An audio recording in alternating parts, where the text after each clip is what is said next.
Well, thank you, Mr. Dudley, for coming here and being with us at News. Appreciate your willingness to do that. It's an honor to be here.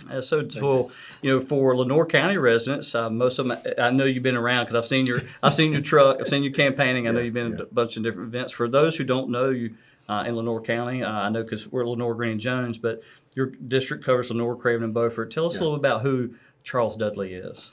Well, I started out born and raised in Louisville, Kentucky, in the city. I was talking to a group the other night, telling them I'm a city boy.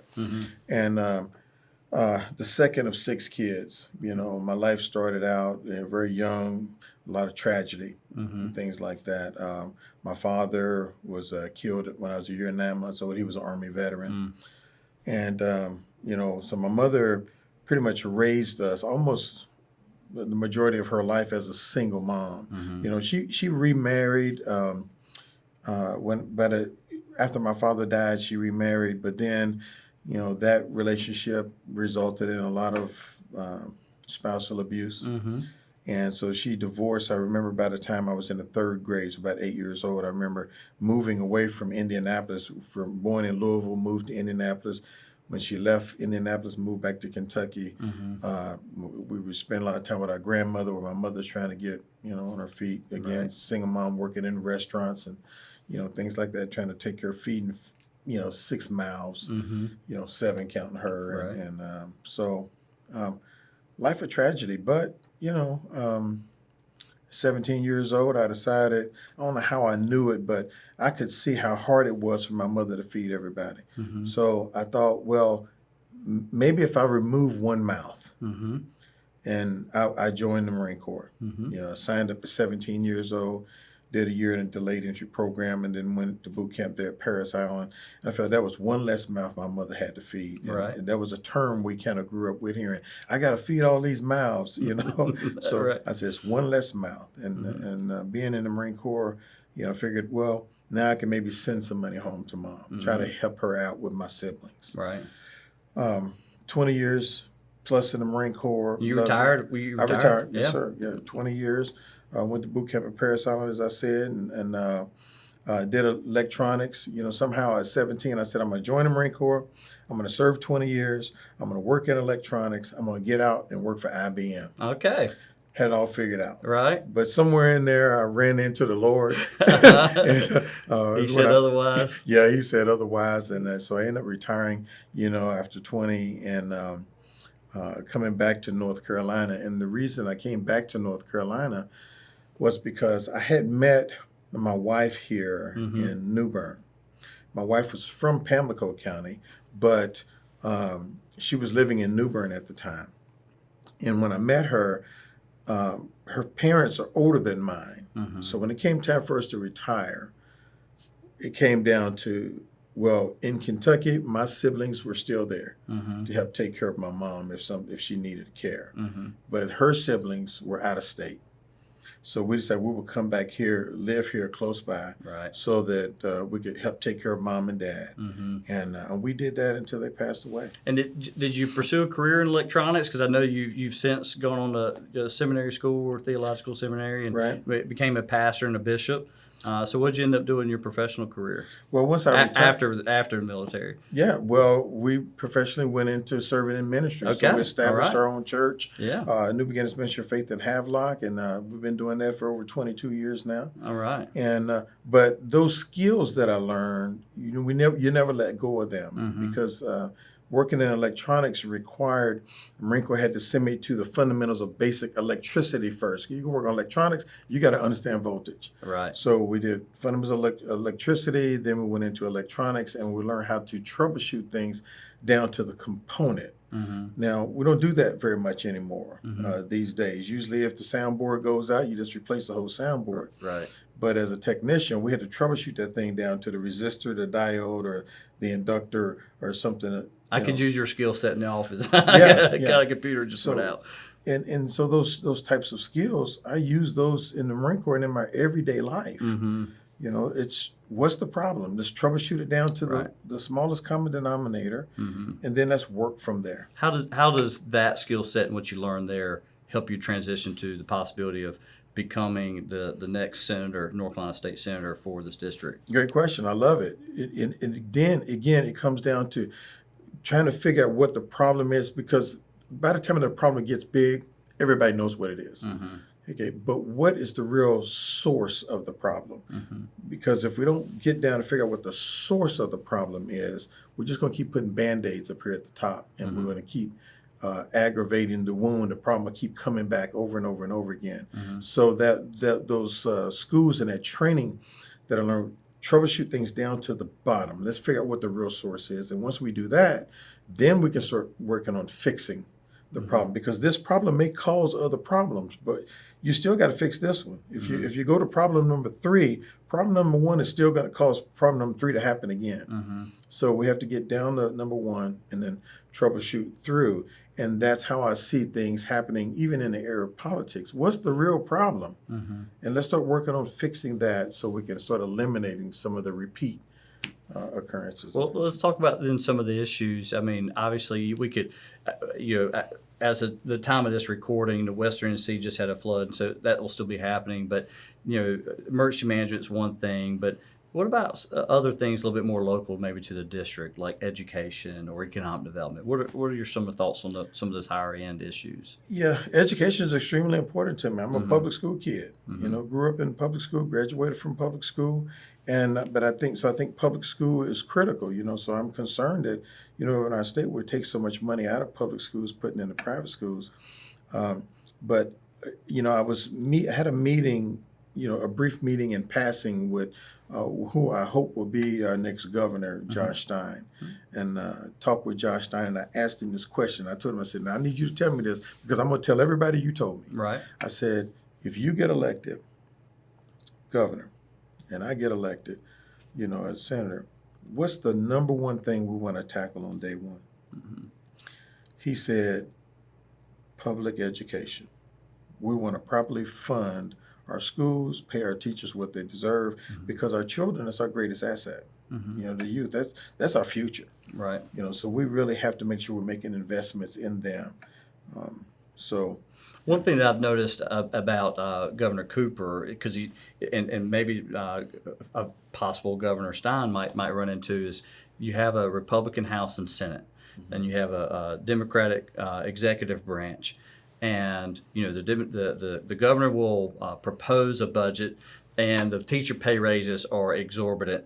And I think part of that's because it's a negotiating tool to get where it's probably really going to be. But teacher pay is important. The smaller classes are important. Having teacher assistants is important. And when you start narrowing down, the ability to work with the other party in office, whether they have a supermajority or the Democrat Party's in the majority, what do you see some of the finer tools of negotiating with people? Like, for example, I think Bill Clinton was an excellent negotiator. He and Newt Gingrich, they balanced the budget. Shut down the government a couple times, but they balanced the budget. They figured it out. What do you see as some of the skill sets needed to go into those kind of conversations?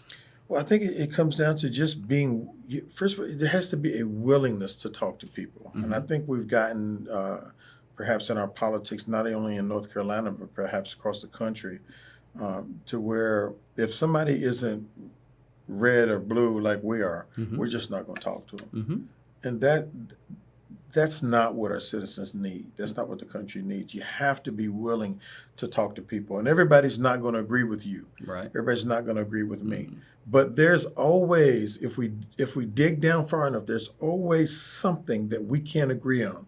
So let's dig down, find that, and then let's build from there. And for me, I'll talk to anybody. I'll talk to anybody about anything, because ultimately it's not about me. It's about those people that we get to help here in Lenoir County. Right. And you serve in a rural eastern North Carolina. That's the hope. How will you take some of the challenges of rural eastern North Carolina to Raleigh when you've got the Mecklenburgs and the Wakes and the Orange counties that dominate so many of the House and Senate positions there?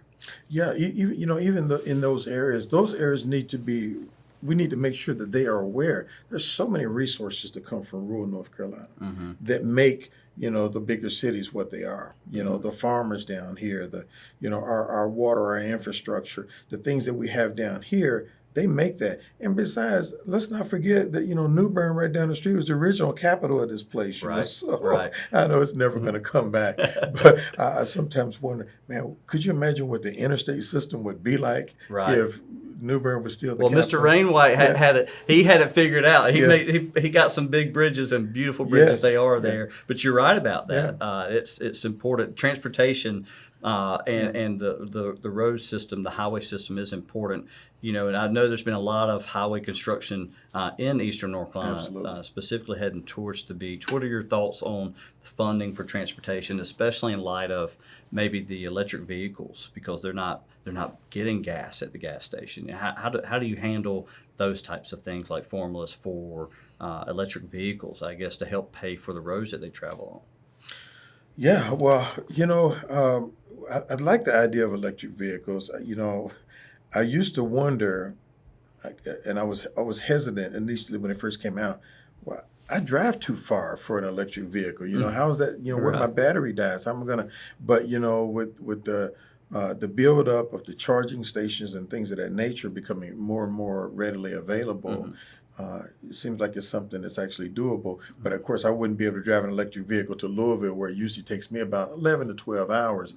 In an electric vehicle, so I'm going to have to stop and let that thing charge up for a few hours. Right. It'll take me a little bit longer. But I think it is. I think it's something it'll help with our our weather issue and with climate change and things of that nature. It probably won't be for everybody, but for those who are really interested, in protecting the environment, which should be a concern of all of ours, because of course with all these weather cycles that we're having, we can't keep denying the fact that weather and climate control is a major issue. So, talking about health care, and I know you served on a board, Coastal Community Action, and they do a lot with the Smart Head Start programs and pre-K. Talking about the education and youth in our state. But access to health care is also a challenge for Eastern North Carolina. Give us some of your thoughts on what the state can do to help us have either lower hospital bills, doctor's bills, or better access to health care, or do we have a system that just needs to be tweaked? I don't know. I'm just kind of curious your thoughts on some of that. Well, I'm really happy that we were able to, or at least President Obama administration was able to pass the Affordable Care Act. When I served my 20 plus years in the Marine Corps, I never had to be concerned about getting sick and going to the doctor. I never had to be concerned about it. It was taken care of. My wife, my kids, they never had to be concerned. We just went over to the military clinic and we got taken care of. So it really wasn't until we retired from the Marine Corps, and so we're like, oh, wait a minute. It cost $6,000 back then to have a child. So we have to start, figuring out how we can rein some of these costs in. So I'm happy about the Affordable Care Act. Does it need to be tweaked? Things always need to be tweaked. We have to, you don't put anything in place and then just leave it and it continues to work. If you put a new air conditioner in your house, you have to keep working on it. It gets serviced in the spring and in the fall. These things need to be tweaked. We have to keep working on it, keep trying to make it better, get more people insured. I live down in Craven County on the Harlow end. Now, if someone down in Harlow calls 911 because they need an ambulance, it's taking 16 to 18 minutes or so for an ambulance to get down there. So a lot of those people will not call the ambulance. They'll throw grandmama in the back of the car and then speed through Havelock, I usually go to my church office real early on Sunday morning. So I'm coming through Havelock early on Sunday morning. A car passes me with its hazards lights on, okay? Likely on their way to the hospital. They pass me on Fontana Boulevard, and then they're speeding. They get up the road, the police pull them over, so there's another delay. Okay, And then the police pulled me over because they thought I was with them. And of course I wasn't. I didn't know anything about what the situation was.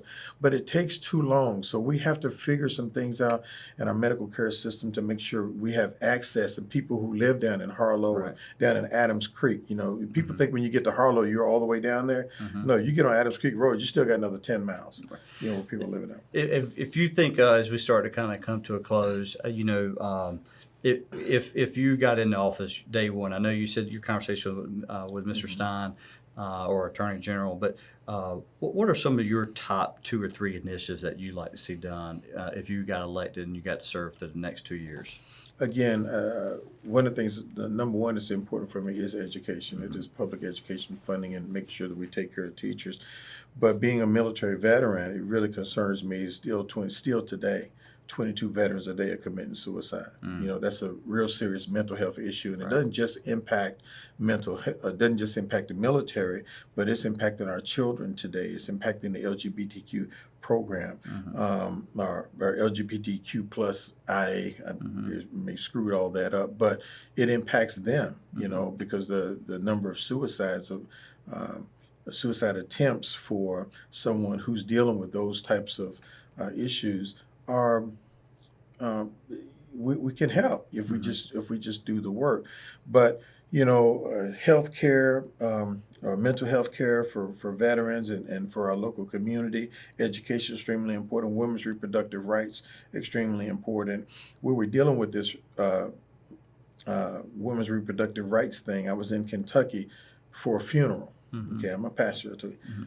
I'm on my way to the funeral, and I'm asking my son, okay, are the girls coming, my granddaughters? And my son called me. My son told me, well, she's not going to be able to come. I got to get her out. She's out of school because she had to go to the doctor. She ended up having a cyst on her ovaries that burst. You know, she's an athlete, 13 years old. And she goes in for the exam, and they were like, okay, well, what's happening here? Is there going to be surgery or anything? Well, they examined her. They didn't want to do the surgery because of these laws that we have in place now. And then they found that there's another cyst on the other ovary, and their answer is, well, let's just wait and see if it burst. Well, you know, as a parent, a grandparent, right, you know, that's shocking, you know, for us. So women's reproductive rights, you know, where we are taking the rights away from women to make choices about their own body, or taking those choices away from their family. I can't wrap my head around that. It just doesn't make sense that we would do that. So those are things that's really, really important to me. Well, on behalf of our citizens here, you know, I just want to say thank you, one, for your service to our country and our nation, and also for being willing to put your name on the ballot. I know you've probably been in this district. You put in a lot of miles, and you know, win or lose, just putting your name out there shows your commitment to public service. So, so thank you for doing that, and also thank you for being with us today. I thank you so very much for that. It's something. You know, my mother used to say, don't complain about it. Do something about it. So you get involved, and you make a decision. And now, from this point, you know, I'll drive all the miles, do whatever I need to do, but it's not up to me; it's up to them. Well, again, thank you, Mr. Dudley. I appreciate you being here. Thank you so very much. Yes, sir. I really enjoyed being here. All right, take care.